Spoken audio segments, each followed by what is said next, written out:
저는 어렸을 적에 세상을 느꼈던 제가 느낀 세상의 이미지는 놀이터 같았습니다. 아침에 일어나서 보면 유치원 가기 전에요. 벌써 친구가 놀러 와 있습니다. 그럼 친구와 함께 나가서 별것 없어도 돼요. 돌멩이 하나만 있어도 작으면 땅 따먹기 하면 되고 크면 비석치기 하면 되고 그냥 해가 질 때까지 그렇게 땀 흘리면 놉니다. 그리고 또 집에 돌아가서도 내일이면 뭐하고 놀지? 또 생각하며 잠들었던 기억이 납니다.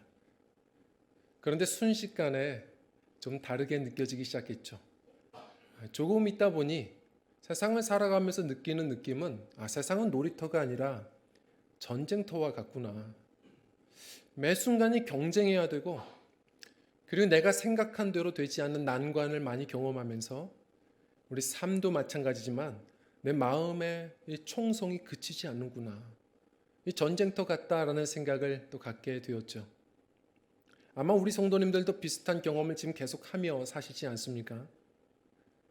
그런데 분명한 것은 성경도 우리의 인생을 전쟁터라고 말하는데요. 그러나 우리 성도들에게 주신 약속은 무엇이냐? 성도들은 참 힘겨운 승리를 위하여 싸우는 전투가 아니고요. 이미 보장된 승리, 우리 예수님이 다 이겨놓으신 싸움을, 그 승리를 차지하며 사는 사람들이라는 겁니다. 그래서 우리 예수님은 우리를 이기는 자라고 불러주시죠. 2차 세계대전 당시에 이제 벨기에까지 이 나치당에게, 나치 군인들에게 다 점령되었을 때였습니다. 그 시간 그 영국의 의회에서는 한 가지 캠페인을 결정하죠. 그게 뭐였냐면 V 캠페인입니다. 라디오 전파를 계속해서 사람들에게 들려주면서 혹시나 점령당했다고 생각하는 곳에 자유를 꿈꾸는 사람들이 있다면 이 캠페인에 동참하자. 계속 라디오에서는 외쳐지죠. 그게 V 캠페인입니다. 정말 그 소식을 들었던 사람들은 절망 속에서도 뭘 했냐? 아침에 일어나 보면 벽에 다 V자를 그려놓죠. 다른 것 없습니다. 승리의 빅토리예요. V4 빅토리입니다. 보육원에서도 아이들 모자에 V를 또 새겨 넣습니다. 다 곳곳에 V를 놓습니다. 그리고 주요한 전투에서 이 연합군들 패색이 짙어지는 순간에도요. 그때가 되면 영국의 이 처칠 수상이 일부러라도 사진 기자들 앞에 나와 바로 이 V 포즈를 했죠. 사실 우리도 이거 많이 하지 않습니까? 사진 찍으면 뭔지도 모르고 계속 V 합니다. 승리입니다. 사실은 어떠한 근거도 없지만 확신도 없지만 그 순간에 꺾이지 않기 위해 계속해서 V를 선포했고 서로 V를 나누었습니다. 교회는 그런 곳이어야 합니다. 우리는 이미 약속된 승리고 그래서 어떠한 상황이 있든지 간에 성도는 믿음으로 승리를 선포하고 서로 인생의 전투 중에 있음을 알고 그러나 기억하기 힘든 바로 주님의 약속을 떠올리게 하며 서로 V를 날려줘야 합니다. 승리하십시오. 승리하셔야 합니다. 우리가 계속해서 선포하는 공동체, 그게 교회입니다. 이 시간 우리 한번 이렇게 V를 만들어 보십시오. 옆에 분들 보면서 다시 한번 인사합니다. 승리하십시오. 인사하겠습니다. 승리하십시오. 승리하십시오. 승리하십시오. 감동이 되죠. 설교 끝까지 이루고 싶은데 승리입니다. 자, 그런데 여기서부터 이제 중요한 것인데요. 무엇에 승리하라는 겁니까? 우리가 늘 인사는 하는데 어떤 전투고 무엇에 우리가 승리하자는 겁니까? 예수님이 우리에게 약속하신 승리는 어떤 승리입니까? 여기서 우리의 많은 오해가 발생합니다. 주님이 우리에게 약속하신 전투, 이 승리는 영토 전쟁이 아닙니다. 영적 전쟁입니다. 우리 바울 사도가 어떻게 이야기했는지를 우리 좀 살펴볼 텐데요. 에베소서 6장 12절입니다. 읽겠습니다. 시작. 우리의 씨름은 혈과 육을 상대하는 것이 아니요 통치자들과 권세들과 이 어두움의 세상 주관자들과 하늘에 있는 악의 영들을 상대함이라. 아멘. 자, 이것을 사사기의 버전으로 우리가 다시 얘기해 보면 이런 겁니다. 우리의 싸움은 영토 전쟁이 아니요 영적 전쟁이라. 이렇게 이야기하는 겁니다. 우리의 진정한 치열한 싸움터는 어디에 있어요? 세상 밖에 있는 게 아니라 로마서 7장 23절 우리의 마음이에요. 하나님께서 정말 관심 있어 하시는 것은 우리 세상의 소유 어떤 영토가 아니라 한 평도 안 되는 우리의 마음밭입니다.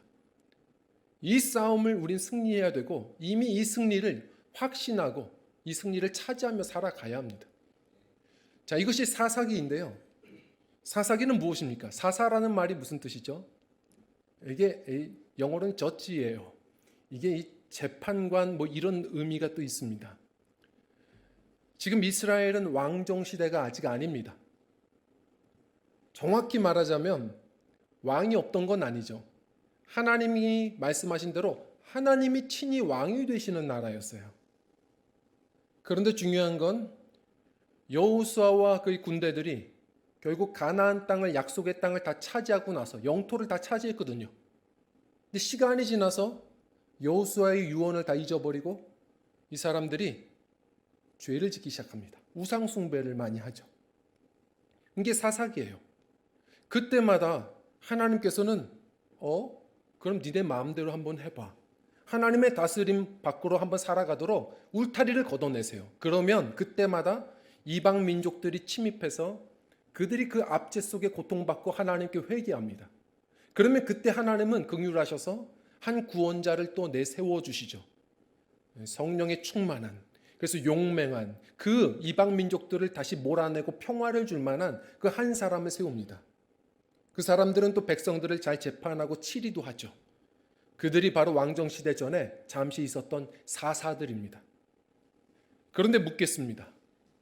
왜 이렇게 이 사사기는 12명이나 되는 많은 사사가 있는 걸까요? 사사기는 이제 앞으로 보시면 알겠지만 이런 사이클이 있는 겁니다. 자, 우리와 똑같죠. 먼저 사람은 죄를 짓습니다. 죄를 지으면 하나님께서 또한 회초리를 드시죠. 깨닫게 하세요.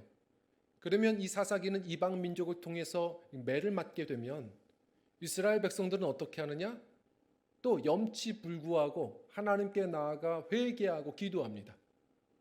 자, 그러면 네 번째로 하나님이 긍휼하셔서 사사를 통해 구원하시고 평화를 회복시켜 주시죠. 자, 그런데 왜 이렇게 많은 사사가 필요하냐? 사람은 또 이런 거예요. 시간 지나면 그 은혜를 또 잊어버리고 또 죄를 짓습니다. 그러면 또 하나님이 매를 대시죠. 그러면 또 사람들은 염치불구하고 또 기도하고, 그러면 하나님께서는 긍휼이 한이 없으셔서 또 속아주시고 또 구원해 주십니다. 그러면 또 잊어버리죠. 이렇게 영적인 암흑기, 계속 반복되는 이 순환구조. 그래서 사사기를 보면 또 다시라는 말이 계속 나옵니다. 또 잊어버리고 하나님은 또 구원해 주시고 계속해서 이 반복된 순환이 일어나요. 오늘 말씀도 마찬가지인데요. 오늘 말씀 우리 첫 번째 사사가 등장하는 장면입니다. 우리 1절 2절 말씀을 한번 좀 읽어보겠습니다. 시작. 여호와께서 가나안의 모든 전쟁들을 알지 못한 이스라엘을 시험하려 하시며 이스라엘 자손의 세대 중에 아직 전쟁을 알지 못하는 자들에게 그것을 가르쳐 알게 하려 하사. 아멘. 자, 이스라엘 백성들이 시간이 지나서 7절 말씀 보면 아주 신비한 말씀이 있어요. 하나님 여호와를 잊었더라 라고 얘기합니다. 여호와를 잊어버립니다. 우습지 않습니까? 진짜 머리에서 건망증이 온 걸까요? 하나님을 진짜 까먹었을까요? 그 출애굽해 주신 하나님을? 그렇지 않습니다. 그들은 그 순간에도 제사도 있었고 기도도 했습니다. 근데 그 잊었다는 말이 무슨 의미입니까? 이 잊어버리다라는 말이 이 쏴카우라는 말인데 이 말의 의미 중에 하나가 뭐냐면 잘못 놓다입니다. 이런 겁니다. 제 앞에 지금 강대상에 성경책이 있습니다.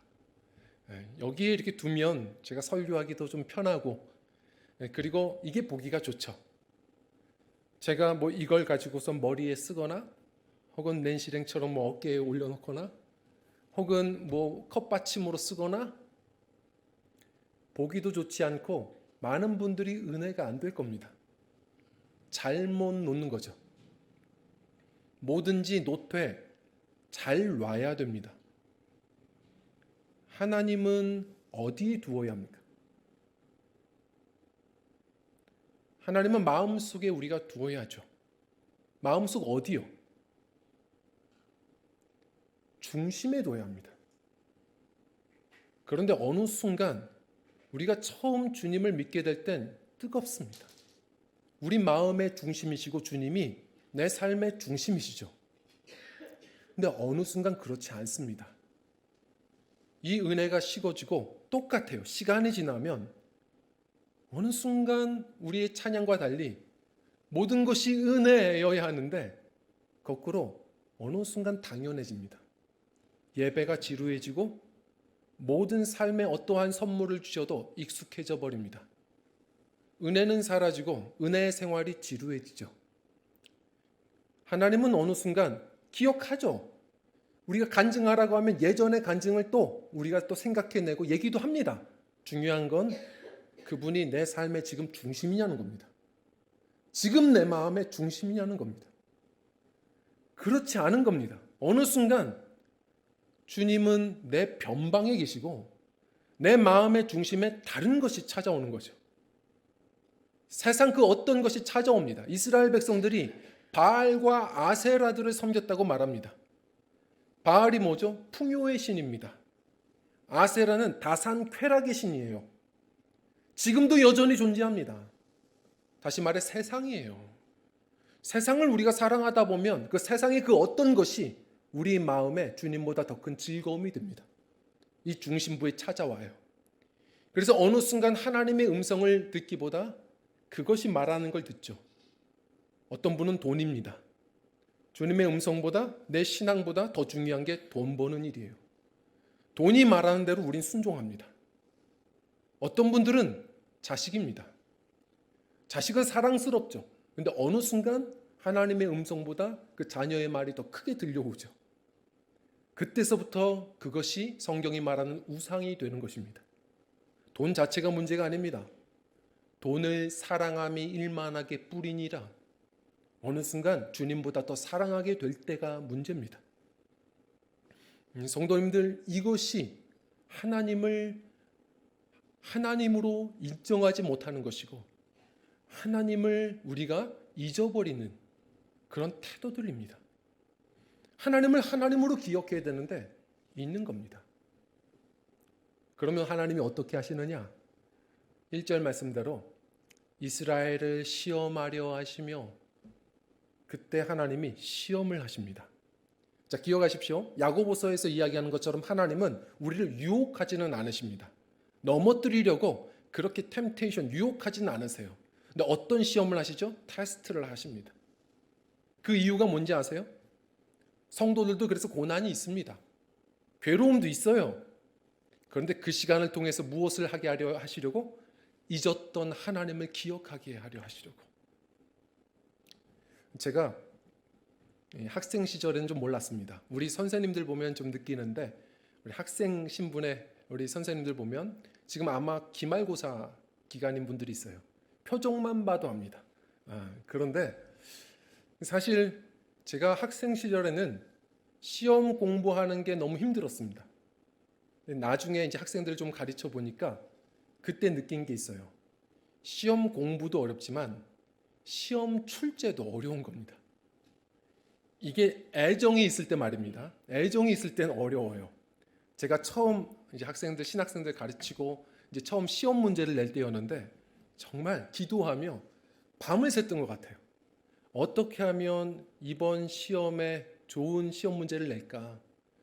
그래서 이 학생들이 좀 더 신학적으로도 성장하고 신앙도 좀 가지고 할 수 있을까? 범위를 어떻게 낼까? 어떻게 예제를 줄까? 그 고민하면서 시험 문제를 출제했어요. 그런데 그 다음부터는 그런 애정이 조금 식어지면서 예전에 무슨 시험 문제 냈지? 또 보고 똑같이 냅니다. 아마 많은 분들이, 선생님들이, 교수님들이 그럴 거예요. 똑같이 돼요. 그래서 대학교에는 족보라는 게 있습니다. 그것만 보면 되는 거죠. 그럴 수밖에 없습니다. 그래서 그 서울대의 레전드 교수님 아십니까? 예전에 그런 얘기가 있었죠. 레전드 교수님, 마케팅을 이제 가르치셨는데 항상 시험 문제는 하나였어요. 마케팅이란 무엇인가? 그리고 그것만 공부하면 되니까 학점 잘 받고 싶은 사람들은 다 그 과목 신청했습니다. 그래서 다들 열심히 마케팅이란 무엇인가 준비하며 시험을 준비했는데 당일날 칠판에 딱 쓰시는데 한 번은 마가 나와야 되는데 도를 쓰시더래요. 도, 끝났다. 우리는 큰일 났다. 다른 문제구나. 도, 대, 나중에 안심했습니다. 도대체 마케팅이란 무엇인가? 이렇게 쓰시더래요. 성도님들, 이게 애정이 식으면 쉽게 할 수 있습니다. 그런데 사랑하는 사람이 테스트를 할 때에는 부모님이 시험 문제를 줘 보십시오. 사랑하는 선생님이 시험 문제를 내줘 보세요. 쉽지 않은 겁니다. 하나님이 자녀들을 미워해서가 아니라 예레미야가 말한 본심은 무엇이냐? 그들이 결국은 평안을 얻고 장래의 소망을 얻을 수 있도록 잊었던 하나님을 기억하도록 하나님께서는 때마다 또한 시험도 주신다 말씀하십니다. 어떤 시험의 기간이 있다면 오해하지 마십시오. 하나님은 한 가지를 지금 바라시는 겁니다. 무엇이죠? 하나님을 기억하라고. 다시 말해, 내가 이 상황이 돼 보니 이제 알았다. 주님이 내 중심이시지. 주님이 내 삶의 중심이시지. 그걸 깨닫게 하시는 하나님의 이 출제 의도를 아셔야 합니다. 그게 은혜입니다. 그럴 때 우리는 이 고난도 유익합니다. 성도님들 잊지 마십시오. 믿음의 사람도 실패합니다. 성공도 하고 실패도 다 있습니다. 오르막길 내리막길 다 인생은 있는 겁니다. 그런데 예레미야 애가서를 보면 우리가 나누었던 것처럼 뭐라고 얘기하죠? 주님을 믿고 따르는 자들은 실패가 없다? 그렇지 않아요. 성공도 실패도 함께하여서 결국 우리를 그리스도를 닮아가게 하십니다. 다 필요한 거예요. 근데 중요한 건 실패가 없는 게 아니라 예수님을 따르면 실족하지 않는다 말했습니다. 우리가 그 주님을 닮아가는 길에 우리 구원의 완성에 내게 맡기신 그 사명의 열매를 거두는 일에 우리가 실족하지 않을 겁니다. 오늘도 성공 가운데서도 교만하지 않을 것이고 우리는 실패 가운데서도 낙심하지 않을 것이고 우리는 이 순간에도 예수님 믿고 나아갈 때 사단 마귀가 건드리지 못하는 믿음 안에서 감사하며 주님을 신실하게 닮아갈 것입니다. 이 믿음으로 사는 것, 이것이 바로 영적 전쟁의 승리요 주님의 마음을 기쁘시게 하는 승리자들입니다. 자, 오늘도 이것을 우리가 결심하며 나아가는 것이죠. 이 영적인 전투, 영토가 아닙니다. 이 영적 전투에서 우리가 승리하려면 힘 넘어 힘에 관해서 우리가 좀 알아야 합니다. 오늘 말씀을 통해 조금 더 우리가 복음의 관점으로 힘 넘어 힘, 두 가지 힘을 좀 더 생각해 보려고 합니다. 우선 첫 번째로는 우리 함께 읽겠습니다. 시작. 내 힘 너머에는 마귀의 힘이 있다. 내 힘 너머에 힘이 있습니다. 사실 이런 우린 이야기를 합니다. 저 사람 힘 있어. 저 사람 건드리지 마. 저 뒤에 힘이 있어. 무슨 얘기죠? 우리는 금맥이든지 인맥이든지입니다. 돈이 있으면 힘 있다 말합니다. 혹은 뒤에 누가 있으면, 인맥이 있으면 힘 있다 말합니다. 우리가 왜 이렇게 돈을 많이 벌려고 할까? 우리가 왜 이렇게 사람들 인맥을 가지려고 할까? 이유는 한 가지예요. 든든하려고, 세상에 힘 가지려고입니다. 그런데 기억하십시오. 세상에 눈에 보이는 어떠한 힘을 갖는다고 해서 자신하지 마십시오. 우리가 살아가는 인생 속에 보이지 않는 세계가 있고 더 강력한 힘들이 있습니다. 잊지 마십시오. 그래도 뭔가 세상적인 목적이 있는 사람들은 그 목표 때문에 삽니다. 근데 오히려 그 힘을 가졌다 했을 때 더 무너집니다. 허무하거든요. 아무것도 아니거든요. 개발도상 국가보다 선진국들의 자살률이 훨씬 많은 겁니다. 짐 캐리가 말한 대로 모두가 부자 되었으면 좋겠다. 그래야 정답이 아닌 걸 알 테니까. 이 세상적인 힘이 다가 아닙니다. 내가 100만 연봉 한 1,000만 원만 더 벌면 행복할 텐데. 가보십시오. 그러면 우리는 또 2,000만 원이 필요합니다. 감옥 넘어 감옥입니다. 내가 이거 넘으면 이 감옥을 해방하면 끝나겠지. 이스케이프 플랜이라는 그 영화 속에 실버스타 스텔론이 이 교도소 전문 탈옥범이죠. 딱 교도소에서 어렵게 나왔는데 보니까 바다 한가운데 배 위에 있던 감옥입니다. 나와 보니 더 큰 감옥이 또 있습니다. 성도님들 잊지 마십시오. 하나님의 뜻대로 사는 게 불편하다고요. 성경에서 말하는 건 두 가지밖에 없는 겁니다. 하나님의 뜻대로 살지 않고 내 뜻대로 살면 자유하다고요. 성도님들, 내 뜻대로 사는 건 다 속는 겁니다. 하나님 뜻대로 살지 않은 내 뜻은 다 마귀 뜻대로 사는 겁니다. 결국 세상 사랑하다가 나는 몰랐죠. 시간 지나 뭔가를 얻은 줄 알았는데 이것 때문에 많은 걸 빼앗겼습니다. 신앙도 빼앗깁니다. 어느 순간 내가 많은 자유를 누린 줄 알았는데 이것의 노예가 되었고 마귀의 마리오네트가 되었구나. 느낄 때가 뒤늦게 오는 것이죠. 우리는 너무 빨리 늙고 그리고 너무 늦게 철듭니다. 항상 뒤늦게 내가 헛살았구나 후회하는 게 우리 어리석은 인생입니다. 자, 성도님들, 오늘 말씀도 이렇게 이야기를 합니다. 자, 우리 7절 말씀 읽어보겠습니다. 시작. 이스라엘 자손이 여호와의 목전에 악을 행하여 자기들의 하나님 여호와를 잊어버리고 바알들과 아세라들을 섬긴지라. 아멘. 이스라엘이 하나님 여호와를 잊어버립니다. 중심부에서 밀어내요. 그리고 세상 풍요, 그리고 제사부터가 지저분합니다. 쾌락, 바알과 아세라들을 섬깁니다. 이 중심부에 세상이 자신들이 원하는 돈이, 쾌락이 여러 가지가 들어섰습니다. 하나님이 인내하시다가 그 울타리를 걷어내시고 어디 내 마음대로 해봐 두셨어요. 이방 민족이 쳐들어옵니다. 자, 우리 8절 말씀 읽어보겠습니다. 시작. 여호와께서 이스라엘에게 진노하사 그들을 메소포타미아 왕 구산 리사다임의 손에 파셨으므로 이스라엘 자손이 구산 리사다임을 8년 동안 섬겼더니. 아멘. 자, 여기서 보면 하나님이 울타리를 걷어내시자 곧바로 누가 찾아오냐면 메소포타미아 왕이 찾아옵니다. 메소포타미아가 뭐죠? 메소포타미아 4대 문명 발상지 아닙니까? 그 중에서도 가장 오래된 역사를 자랑하는, 그럴 수밖에 없는 비옥한 땅, 그곳에 위치된 곳이 메소포타미아입니다. 메소포타미아예요. 우리가 지금 성가대에서는 메조는 없죠. 성가대가 더 많아지면 사실 여성 파트에서도 소프라노, 엘토만 있는 게 아닙니다. 중간에 메조가 있죠. 메조 소프라노가 있어요. 메조가 뭐냐면 가운데입니다. 자, 가운데.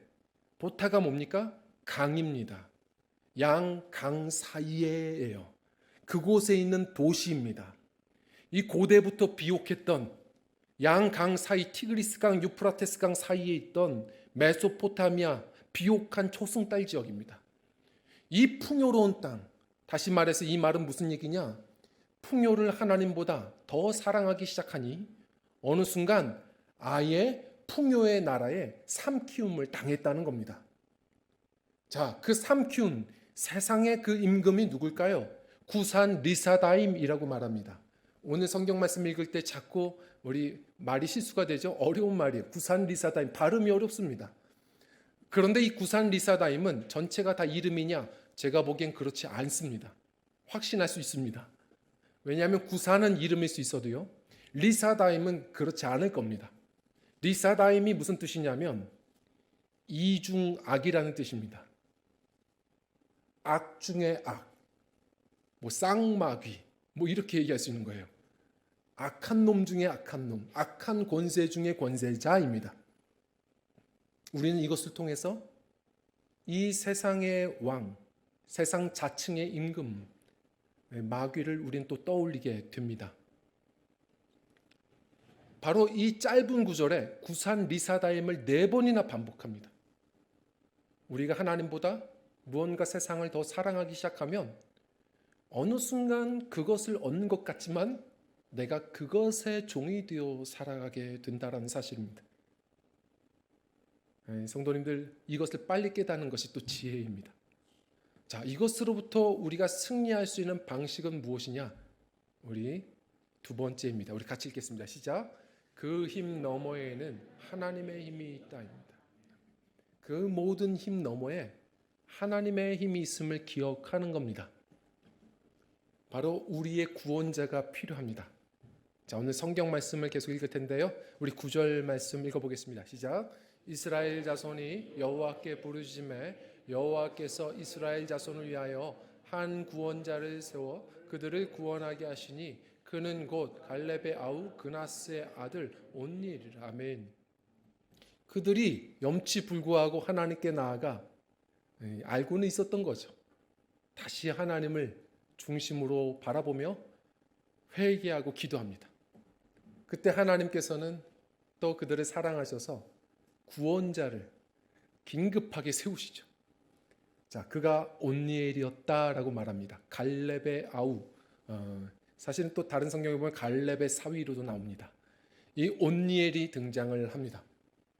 성도님들, 재미있는 건 뭐냐면 우리가 앞으로 사사기를 볼 때 대부분 이제 앞으로 나오는 사사들은 말 그대로 사사, 쇼페트라는 말로 나옵니다.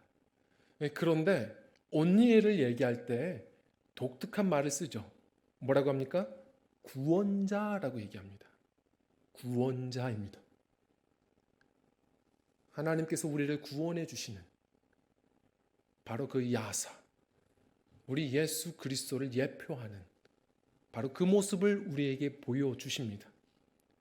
성도님들, 우리가 이 영적 싸움에서 우리가 승리할 수 있는 방식, 아무리 우리가 죄에서 나오고 싶어도 이 구덩이가 얼마나 깊은지 우리는 더 중독에 빠지고 그렇게 헤어나오지 못할 때가 많습니다. 그러나 이 승리의 이름이 무엇이냐면 예수의 이름입니다. 예수 그리스도의 보혈의 권세가 있고 예수 그리스도의 십자가의 복음의 능력이 있습니다. 그 예수 그리스도께서 만군의 주가 되시기에 그 예수 그리스도를 의지하며 사는 우리는 이 죄로부터, 이 악한 권세로부터 승리하며 사는 지혜가 있습니다. 예수님이 우리의 메시아이십니다. 이 성경은 계속해서 말하죠. 10절 말씀 보면 우리 한번 읽어볼까요? 시작. 여호와의 영이 그에게 임하셨으므로 그가 이스라엘의 사사가 되어 나가서 싸울 때에 여호와께서 메소포타미아 왕 구산 리사다임을 그의 손에 넘겨주심에 온니엘의 손이 구산 리사다임 이기니라. 아멘. 계속 리사다임입니다. 여호와의 영이 그에게 임하셨으므로 이 또한 그대로 예수님을 떠올리게 하죠. 이사야 선지자가 메시아를 예언할 때 이사야서 61장 1절은 이렇게 말합니다. 읽어보겠습니다. 시작. 주 여호와의 영이 내게 내리셨으니 이는 여호와께서 내게 기름을 부으사 가난한 자에게 아름다운 소식을 전하게 하려 하심이라. 나를 보내사 마음이 상한 자를 고치며 포로된 자에게 자유를 갇힌 자에게 노임을 선포하며. 아멘. 메시아 예언이죠.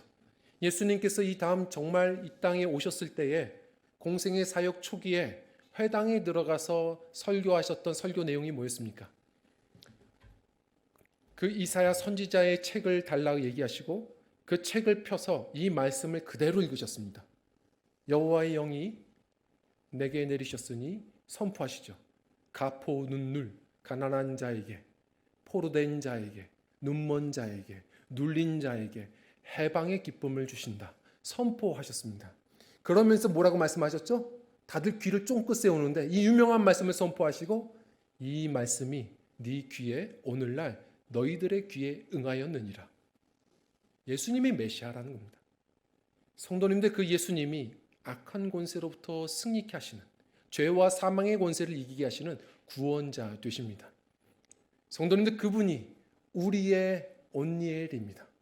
그리고 그 예수님을 마음의 중심으로 두며 사는 사람들, 예수님을 앞세우며 사는 사람들은 이 온니엘의 승리로 또 살아가게 됩니다. 다시 얘기합니다. 어떤 승리입니까? 영토의 승리가 아닙니다. 영적 싸움의 승리입니다. 바울 사도가 이렇게 한번 선포했습니다. 빌립보서 4장 13절 이 유명한 구절을 다시 한번 마음에 새기며 읽겠습니다. 시작. 내게 능력 주신 자 안에서 내가 모든 것을 할 수 있느니라. 아멘. 나는 모든 걸 할 수 있어. 내가 세상에서 가장 비싼 집 살 수 있고, 내가 가장 부유한 동네에서 살 수 있고, 내가 가장 중요한 일들을 해낼 수 있고, 내가 좋은 학위는 다 받을 수 있고, 내가 계획한 모든 일들은 다 이룰 수 있어. 그런 얘기입니까? 내가 모든 것을 할 수 있어. 세상의 모든 일들을 내가 다 할 수 있다는 얘기일까요? 이 빌립보서 이 말씀의 문맥을 봐야 합니다. 바울이 왜 이야기를 할까요? 뭐라고 얘기했죠? 그 앞뒤로 보면 이런 얘기입니다. 내가 풍부에 처하든지 비천에 처하든지 성공하든지 실패하든지 내가 일체의 자족함의 비결을 배웠느니라. 성도님들, 이겁니다. 바울 사도는 지금 어디에서 이 빌립보서를 쓰는지 아세요? 감옥입니다. 감옥 안에 있지만 이야기하는 겁니다. 나는 감옥 안에 있든지 밖에 있든지 주 안에 갇힌 자라. 사단이 건드리질 못하는 겁니다. 성도님들, 성공할 때도 있고 실패할 때도 있습니다. 왜 없습니까? 중요한 건 그 예수 그리스도 안에서 우리는 실족하지 않을 겁니다. 그 구원은 완성될 것이고 주님이 우리에게 주신 사명은 친히 이루어 가실 겁니다. 그 믿음 안에서 흔들림 없이 나아가는 마음, 이것이 하나님이 더 중요하게 보시는 한 평도 안 되는 우리의 마음을 지키는 일들입니다. 제가 언젠가 소개했던 쇼생크 탈출이라는 영화가 있습니다. 이 쇼생크 탈출이라는 이 명작은 제목부터가 특이하죠. 본래의 원제는 쇼생크 리뎀션입니다. 쇼생크 구원이에요. 이 감독이 얘기했던 것은 이런 얘기였습니다. 이것은 한 사람의 탈출 이야기를 하고 싶은 게 아니라 우리 모두의 인생 감옥 이야기를 하고 싶었다. 이 영화에 보면 아주 주옥 같은 명대사들이 많죠. 그 중에서 이 흑인 죄수로 나오는 종신령을 받아서 살아가는 레드라는 한 인물이 나옵니다. 모건 프리먼이 역할을 했죠. 이 사람이 어렸을 때 이제 살인죄를 범하게 되고 이제 이 감옥 안에서 종신령을 받아 삽니다. 자, 그런데 가석방 심사를 한 3번을 받아요. 근데 먼저 젊을 때 이 2번을 계속 받는데 그때마다 이 심사위원 앞에 서기 전에 자신의 옷매무새도 좀 가다듬고 긴장하며 대사도 준비하고 그렇게 그 자리에 앉습니다. 그리고 질문에 답하죠. 당신은 사회로 돌아갈 준비가 되었습니까? 그러면 이야기하죠. 예, 저는 철저히 뉘우쳤습니다. 저는 제대로 교화되었습니다. 저는 이제 나가면 사회에 전혀 무리가 없고 위협이 되지 않는 사람입니다. 저는 준비가 되었습니다. 이렇게 정성 들여 말하면 뒤늦게 부적격 판정을 받아요. 그러다가 이제 나이가 많이 들었습니다. 이제 감옥 안에서 다 적응하고 하루하루 일상에 또한 만족을 누리며 살아가다가 이제 또 가석방 3번째 심사가 왔죠. 그때 의자에 느리게 앉아서 이제 심사위원의 질문을 받습니다. 똑같죠. 당신은 하자마자 레드가 이 명언을 날리죠. 잠깐만, 내게 사회로 돌아갈 준비가 되었다고 물으려는 것인가? 돌이켜보면 나는 아주 철없던 한 어린아이가 기억이 되네. 자기가 어떤 끔찍한 일을 하는지도 모르고 그러한 일을 저지르고 있는 그 아이를 말이지. 나는 할 수만 있다면 그 아이에게 빨리 다가가서 얘기해주고 싶네. 네가 무슨 일을 하는지나 아니? 너 그러면 안 돼. 그건 하면 안 되는 일이야. 나는 그렇게 얘기해주고 싶은 마음이 크지만 자네도 알다시피 나는 지금 그럴 수가 없다네. 이제 나는 이곳에서도 밖에서도 별로 구분이 없어졌다네. 그냥 후회함 없이 만족하게 살아가는 것이지. 사회로 돌아가고 싶냐고? 나는 이제 여기나 밖이나 다 매 한 가지라네. 그러니 나의 이 좋은 오후의 일상을 망치지 말고 시간 뺏지 말고 빨리들 썩 꺼지게나. 아주 통쾌하게 이야기를 하는데 오히려 적격 판정을 받죠. 성도님들 감옥문이 열립니다. 바울 사도가 똑같았던 겁니다. 여기나 저기나 똑같은 겁니다. 어디는 지금이 감옥이라고 생각된다면 그거 넘어가면 감옥은 아닐까요? 우리가 어떻게 세상을 사느냐의 문제입니다. 이 감옥이 지나도 더 큰 감옥도 있는 겁니다. 이 지옥이 끝나면 더 큰 지옥도 있죠.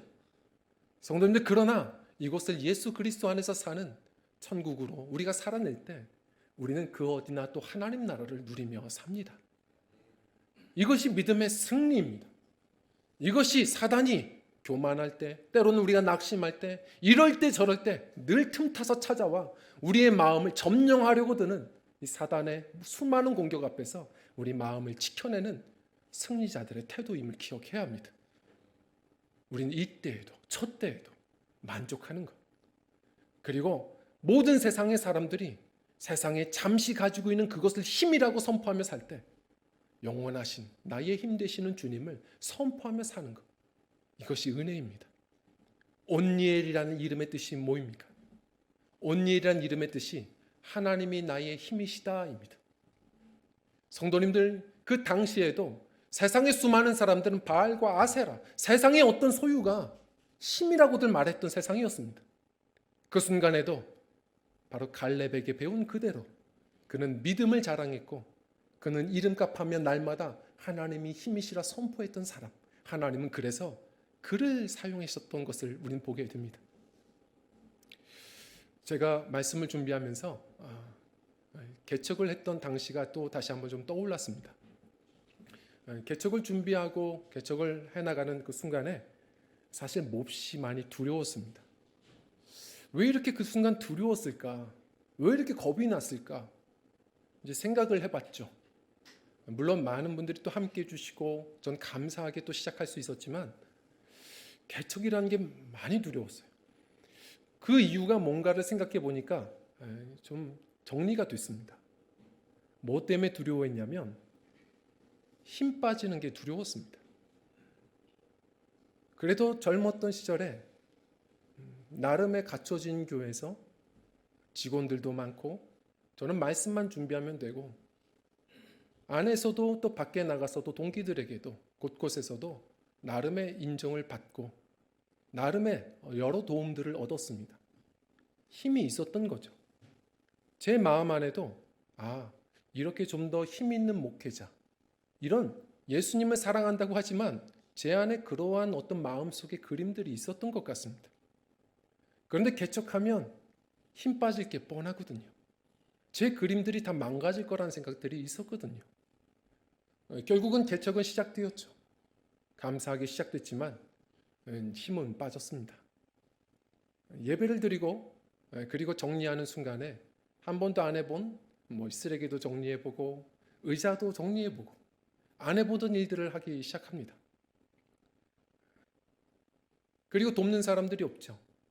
참 바쁜 청년들에게 부탁하고 그러면서 고맙게도 도와주는 것 한 번씩 경험해 보면서 그래도 한 주 한 주 힘겹게 또 나아가 봅니다.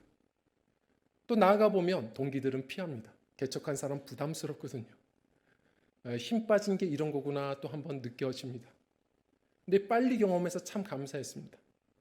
제가 그렇게 예배를 드리다가 하루는 주님 앞에 홀로 남아서 기도하는데 참 감사하더라고요. 세상 힘이 쫙 빠지니까 그제서야 진짜 힘이 뭔지가 조금 더 구분이 되는 겁니다. 주님이 나의 힘이 되시지. 주님이 중요했지. 내가 예수님을 그리 선포했지만 정말 주님이 내 마음의 중심이셨는가? 내 삶의 중심이셨는가? 그것이 그제서야 조금 깨달았던 것이죠. 이 못난 사람을 하나님이 깨닫게 하시려고 잊고 있던 하나님을 다시 기억나게 하려고 하나님의 때로는 이러한 시간도 주시는 거구나. 많은 은혜를 깨달았습니다. 그리고 지금도 너무 감사한데 그 마음이 참 소중합니다. 이게 중요한 거구나. 성도님들 기억해야 합니다. 세상 힘은 참 달콤합니다. 인정받고 대우받고 참 그러면 자존감도 서고 힘이 납니다. 그러나 기억하십시오. 세상에 어떤 소유를 얻든 그 힘이 있든 없든 간에 우리 성도님들, 내가 힘 있다 생각하는 사람들, 그리고 그 세상 힘주며 사는 사람들을 하나님은 절대 쓰지 않으십니다. 오직 다 비워지고 주님을 중심에 모시는 사람들, 하나님은 때로는 사용하시려고 세상 힘도 빼시는 것 같아요.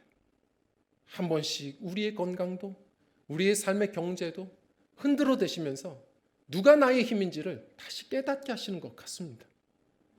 기억하십시오. 다윗이 고백한 것처럼 우리 세상에 살아가는데 사망의 음침한 골짜기가 없습니까? 사망의 음침한 골짜기를 막아주시고 안 하셨습니다. 이 세상은 온전한 천국이 아닙니다. 사망의 음침한 골짜기를 막아주셔도 되는 분이 사망의 음침한 골짜기로 다닐지라도 선포하셨어요. 사망의 음침한 골짜기도 있습니다. 그러나 사망의 음침한 골짜기로 다닐지라도 해를 두려워하지 않을 것은 주의 지팡이와 막대기가 나를 안위하시나이다입니다. 주님이 내 마음의 중심 되시고 삶의 중심 되시고 그분을 누가 뭐래도 세상의 힘이 있든 없든 오직 나의 힘을 하나님으로 여기며 살아가는 인생이 될 때 우리 성도님들, 사단이 건드리지 못하는 사람들, 그 교만해도 되는 순간에도 겸손하고 낙심해도 되는 순간에도 믿음을 선포하며 오늘도 그리스도를 충만히 닮아가는 사람들, 하나님은 그들을 또 오늘도 붙들어서 힘주시고 많은 세상의 사람들에게 울림을 주셔서 그리스도의 향기로 승리케 하시는 줄 믿습니다. 이 어두운 사사시대에 우리 성도님들, 우리의 온니엘이신 예수님을 더 사랑하고 주님을 변방이 아니라 내 중심에 두고 그 주님을 나의 힘이라 선포하며 살아가는 믿음이 되셔서 우리 온니엘을 통하여 그 40년이라는 그 다음 인생들이 이스라엘이 평안했다는 것처럼 우리의 인생, 광야 인생이 성도님들 주 안에서 평안하시고 또 주님이 많이 사용해 주셔서 또 주변의 많은 사람들에게 평화의 도구로 쓰임받을 수 있는 예수 안에서 강한 사람들, 저와 성도님들의 신앙 여정 되시기를 간절히 축원드립니다. 함께 찬양하겠습니다.